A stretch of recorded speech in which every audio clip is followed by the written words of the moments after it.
Assalamualaikum warahmatullahi wabarakatuh. Hai korang. Detox episod 2. Apa yang boleh kita dapat bila detox? Detox Ramadan sama ke kebaikannya? Jom membawang.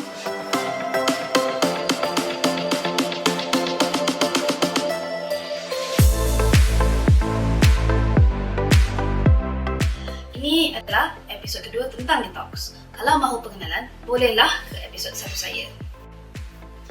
Dah masuk 7 Syawal. Apakah kualiti detox Ramadan korang? Adakah dengan tekanan yang mudah diberi oleh korang, perut korang tahan?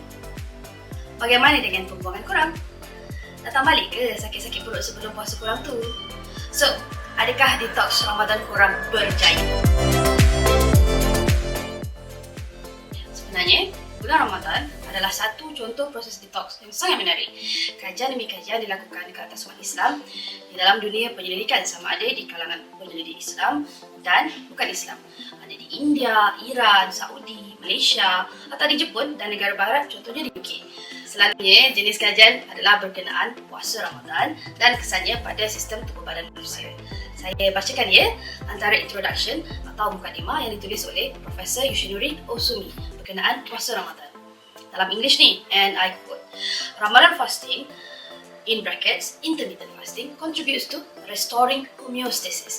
The cells respond to intermittent fasting by engaging in the coordinated adaptive stress response that leads to increased expression of antioxidant defense, DNA repair, protein quality control, mitochondrial biogenesis and autophagy, and downregulation of inflammation. Dalam erti kata lain, puasa Ramadan dapat mengembalikan kesihatan sel dalam badan. Maka terma-terma seperti autophagy, restorasi sel, anti-aging atau anti-penuaan, peningkatan hormon BDNF, pengaktifan hormon pembesaran atau growth hormone, pemulihan sel di peringkat DNA, kawalan protein, pengurangan inflamasi badan mula diterima pakai dalam dunia berpuasa atau nama gelamarnya intermittent fasting. In fact, ada juga hasil kajian yang menunjukkan ada pengurangan gula dalam darah dan peningkatan LDL iaitu kolesterol baik serta pengurangan HDL iaitu kolesterol jahat dalam darah. So, bagus ke tidak puasa Ramadan ini? Yes, of course Kan dah disebut nama profesor dari Jepun tadi berkenaan penemuan benefits of fasting ataupun kebaikan berpuasa kepada tubuh badan manusia. Kenapa bagus? Kerana ia adalah proses yang dilakukan dalam satu jangka masa tertentu iaitu antara 29 ke 30 hari. Maka hasil optimum dapat diperolehi kerana ia menekan sistem daya tubuh badan untuk membetulkan apa yang kurang. Timbul persoalan lain. Bagus sangat puasa ni kan? Proses detox yang hebat ni. Adakah kita boleh teruskan sehingga setahun? Tidak digalakkan. Kerana badan kita akan menjadi tertekan dan ia akan mewujudkan permasalahan dalam mekanisme pemakanan kita. Kerana badan kita akan beranggapan kita sedang menghadapi krisis tidak cukup mata wang tenaga kerja dalam badan dan badan kita akan mulakan proses menghadapi malnutrisi. Disastrous tu tau. Sebelum itu, saya bebel sedikit tentang fungsi organ-organ detox. Ya, saya tahu ada kebosanan di situ, tetapi itulah namanya proses. Kalau anak saya yang kecil sekali tu dah mula larikan topik. Contohnya, ada sarang burung lah kat situ, maka terbantulah cerita mama dia. Okey, sistem detox terbahagi kepada 7. Hati, simpanan lemak, ginjal, kulit, paru-paru, sistem limpa dan usus. Hati. Setelah makanan diproses di perut dan di usus kecil, nutrisi perlu atau digunakan diserap masuk, manakala bahan buangan dibawa ke sistem detox. 75% bahan ini akan ke hati, di mana bahan yang bukan larut air akan ditukar ke larut air dan dibuang melalui ginjal atau usus besar, simpanan lemak. Sekiranya hati tidak mampu memproses bahan toksin yang berlebihan dalam badan, maka bahan-bahan ini akan ditolak ke dalam sel-sel lemak, di mana ia akan menjadi kurang toksik. Ginjal. Ia adalah tempat penyaringan darah, di mana pengeluaran air berlebihan dan toksin larut air badan akan terjadi. Kulit. Ini adalah organ pembuangan paling besar di badan. Fungsinya sama seperti hati, hampir sama, not exactly the same. Itu menukarkan toksin tidak larut air ke larut air dan mengeluarkannya melalui paru-paru. Ia melepaskan karbon dioksida. dan juga menukarkan toksin kepada larut air dan dihembus keluar. Jangan ingat kita bernafas ni kita buang karbon dioksida saja ya. Kita actually mendetox sistem limfa, saluran urat halus yang sangat penting kerana pengaliran nutrisi adalah dalam bentuk cair. Jadi ia juga boleh mengeluarkan toksin tidak perlu perhaps, dan penting untuk sistem imun. Usaha adalah tempat pembuangan najis. Setelah makanan ditapis oleh hati, maka sisa makanan yang tidak perlu akan dibuang dari badan. Sekiranya usus besar sluggish atau lembab, ia akan menyebabkan najis terkumpul lama dalam usus dan reabsorpsi atau penyerapan semula bahan-bahan terbuang berlaku. Maka toksin akan diserap semula ke dalam badan. Okey, nampak tugas setiap organ detox kita? Okey. Kenapa kena detox? Kalau dah ada semua organ yang disebutkan tadi tu dan boleh berfungsi, kenapa perlu kita fikirkan tentang detox? Kita adalah spesies yang sukakan rutin yang menyeronokkan. Habitual creatures. Makhluk yang suka dengan kebiasaan. Dan selalunya kebiasaan ini tidak sihat. Saya senaraikan. Pertama adalah kafein. Dalam kopi dan teh. Kopi 3 in 1, teh 3 in 1 or 3 in 5, 4 in 5. Instant ataupun tidak, tea live lah, go boba lah, cool block lah, segala macam jenis kopi dan teh akan menimbulkan ketagihan. Alkohol, saya tak cakap sangat pasal ini kerana mostly yang dengar adalah Islam. Nikotin, rokok biasa dan vape. Lemak tepung, suka makan makanan berlemak tinggi. Lagi satu contoh is gula. Ini tak perlu saya cakap. Ada yang suka makan manis, petang-petang manis, lapar nak manisan. Biasanya ini di kalangan anak-anak. Tetapi jangan terkejut, orang dewasa pun sama ketagih bahan makanan manis. Stres atau tekanan emosi, tidak tenang, ada anxiety, kebingungan, kesedihan, paniki. No, it is not. I'm judging you by 27. Ketagihan gadget. Penyakit alah baru ini, alah smartphones. Jalan-jalan yang awet, kena tengok Facebook. Drive, boleh layan TikTok. Nombor 8, ketagihan ubat. Selalunya, ini berkaitan dengan emosi atau kesakitan kronik yang berpunca dari masalah sistem pencernaan yang tidak bagus seperti IBS dan SIBO, gastrik dan GERD ataupun hormon yang tidak stabil. Juga sebenarnya masalah yang berlaku akibat dari pemakanan yang tidak seimbang. Maka timbullah pelbagai penyakit dan perlulah mengambil ubat-ubatan. Ada kalanya tidak perlu, tetapi timbul rasa memerlukan ubat-ubatan ini supaya tidak sakit. Saya juga ada senario di mana memandang sahaja Panadol terus dapat sakit kepala. Jadi perlu mengambil Panadol itu.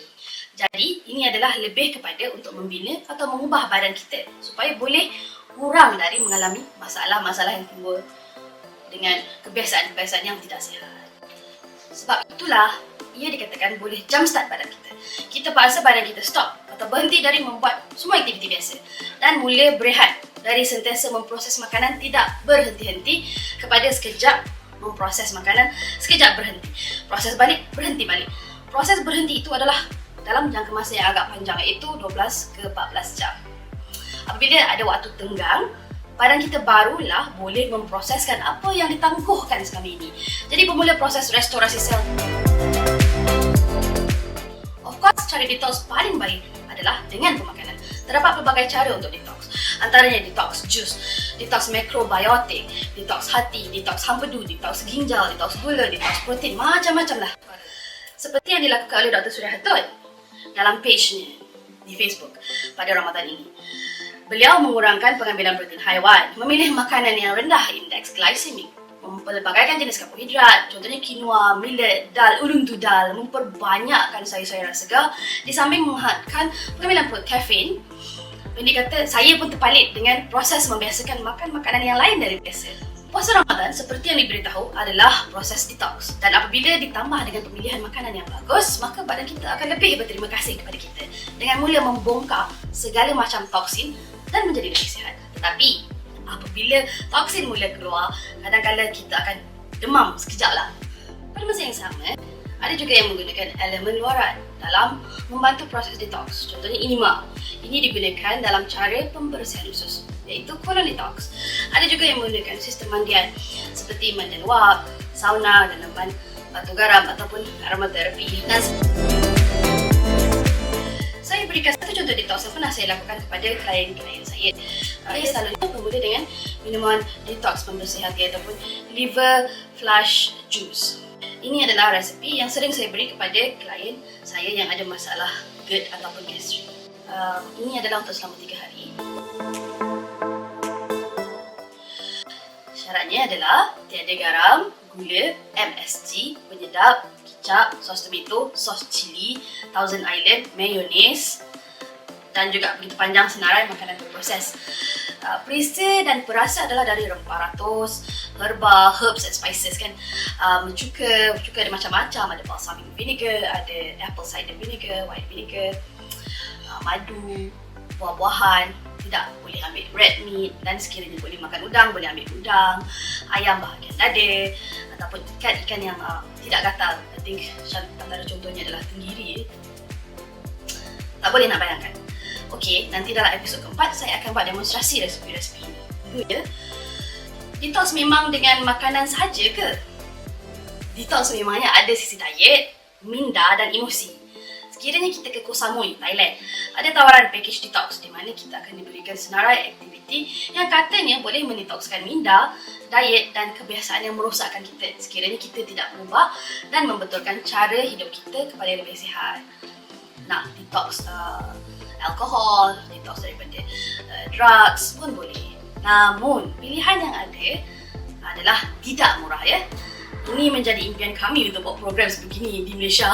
Doakan ya. Sebenarnya bagi saya package ini tidak murah kerana pilihan makanan, aktiviti yang perlu kita lakukan, tempat, sekian dan banyak lagi faktor-faktor yang boleh dimasukkan. Maka ia adalah pilihan bagi golongan berada, sedangkan kesihatan adalah hak semua orang. Jadi sebab itulah kami ada inisiatif untuk mendidik dengan cara ini. Harap boleh membantu ya.